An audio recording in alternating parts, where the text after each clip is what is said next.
ಸೀತಾದೇವಿ ಹನುಮಂತನಿಗೆ ಕೊಟ್ಟ ಒಂದು ಅಪರೂಪದ ವರ ಇಂದಿಗೂ ಕೋಟ್ಯಂತರ ಭಕ್ತರ ಬದುಕನ್ನು ಸ್ಪರ್ಶಿಸುತ್ತಿದೆ.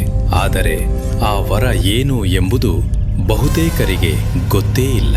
ಲಂಕೆಗೆ ಹೋಗಿ ಸೀತಾದೇವಿಯನ್ನು ಕಂಡು ಶ್ರೀರಾಮನ ಸಂದೇಶವನ್ನು ತಲುಪಿಸಿ ನಂತರ ಯುದ್ಧದಲ್ಲಿ ಅಮೂಲ್ಯ ಸೇವೆ ಸಲ್ಲಿಸಿದ ಹನುಮಂತನು ಎಂದಿಗೂ ಪ್ರತಿಫಲವನ್ನು ಕೇಳಿಲ್ಲ.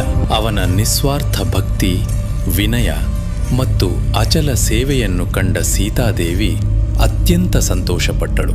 ಆಗ ಆಕೆ ಹನುಮಂತನಿಗೆ ಜಗತ್ತೇ ನೆನಪಿಡುವ ಒಂದು ದಿವ್ಯ ಆಶೀರ್ವಾದವನ್ನು ನೀಡಿದಳು. ಸೀತಾದೇವಿ ಹೀಗೆಂದಳು: ಈ ಭೂಮಿಯಲ್ಲಿ ಶ್ರೀರಾಮನ ನಾಮಸ್ಮರಣೆ ಇರುವವರೆಗೆ ನೀನು ಚಿರಂಜೀವಿಯಾಗಿ ಉಳಿದು ಭಕ್ತರ ಕಷ್ಟಗಳನ್ನು ನಿವಾರಿಸಿ ಅವರನ್ನು ಸದಾ ರಕ್ಷಿಸುತ್ತಿರು.